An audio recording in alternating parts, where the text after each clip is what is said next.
Thank you very much, Victor, and thank you for inviting me to this event.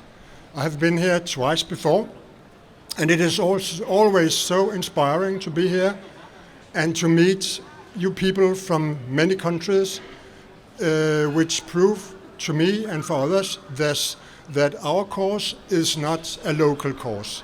It is an international cause, which perhaps people don't really realize how international we actually are. So for that reason, thank you. As Victor, I'm Mikael from Intact Denmark. I have a Jewish background, and that was the reason why I joined Intact Denmark when we was established.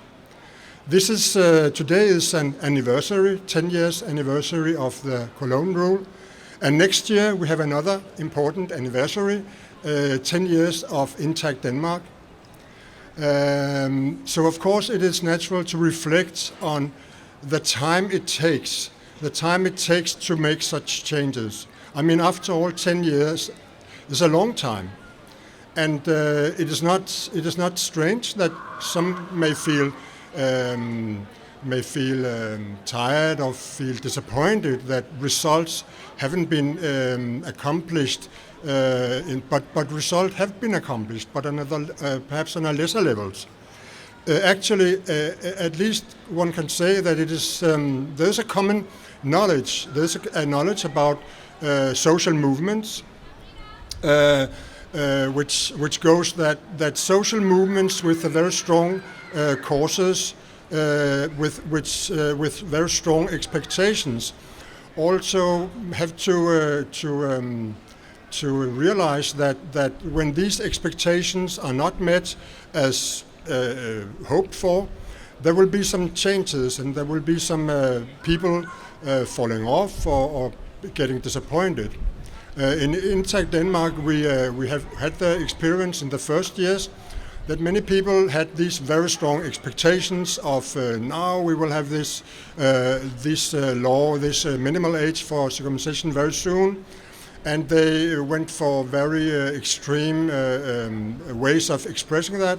And many of these people for whom the immediate results are very important, they may fall apart, they may find other issues. What matters is the realization, or the more realistic realization that things take time, and at least these things we are fighting for. In Denmark, we started with our proposal for a minimal age, this citizens' initiative that was addressed directly at the Danish Parliament.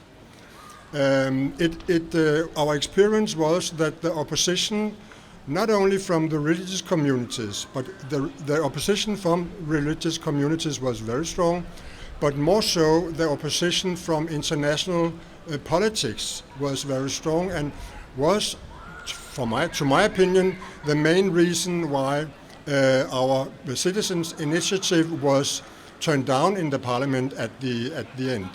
This is the same experience they had in Iceland.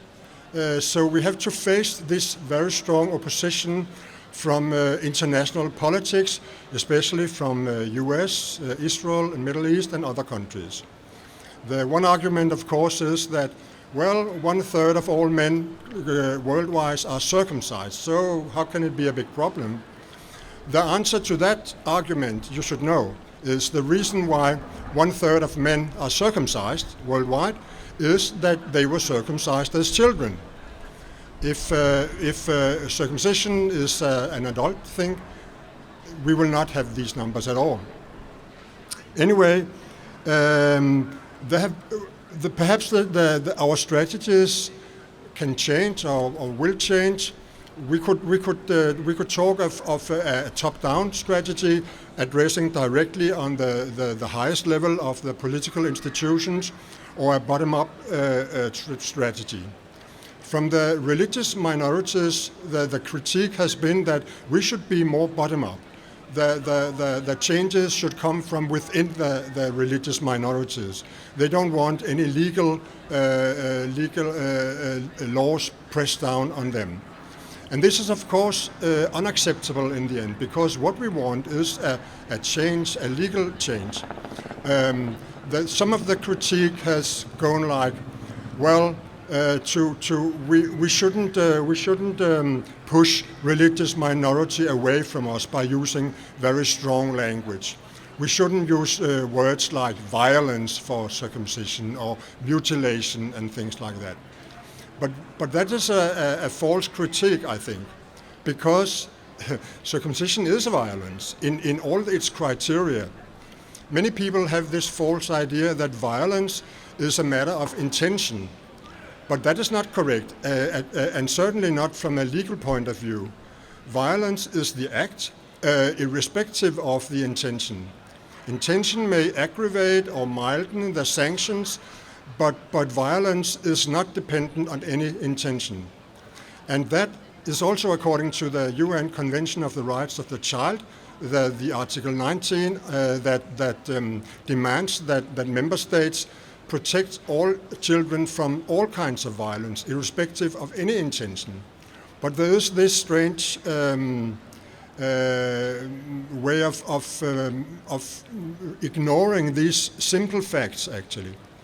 The other thing is that the mutilation, I mean, it is common in many countries now to prohibit female genital mutilation, and it is an obvious fact that there are these strong parallels between male and female genital mutilation. So that's one of the reasons why it is obvious to talk about male genital mutilation.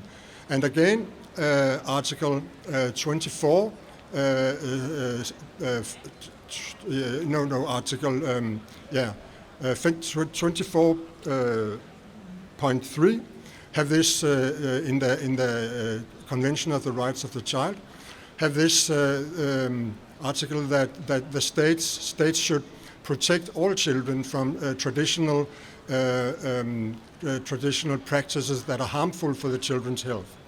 And again, there is this denial that circumcision is harmful for children's health, which it obviously is. I mean, circumcision removes a healthy part of a child's genital, which is in itself harmful. So I don't think we should agree on these attempts to change the language, to use false language. Another way of bottom-up strategies, I think a more useful way is some of these experiences we have had in Denmark, which Lena Nyhus also reported to you, talking with other people, addressing local municipalities, city councils, especially in terms of health. In Denmark, it is so that it is the local municipalities which have a major responsibility in health issues.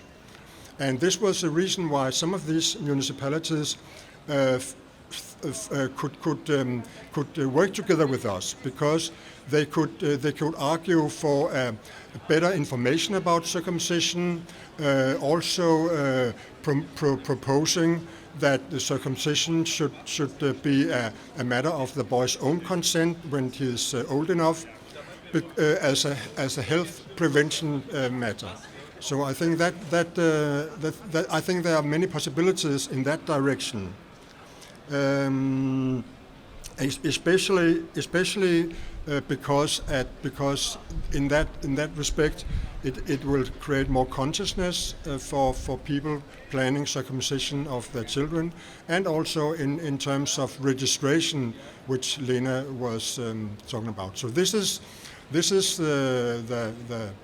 the strategies we will work more with, and I think that might be also a way forward for some of you other people or you other groups in whatever countries you are in. This experience from Scandinavia, not only from Denmark but from Iceland too.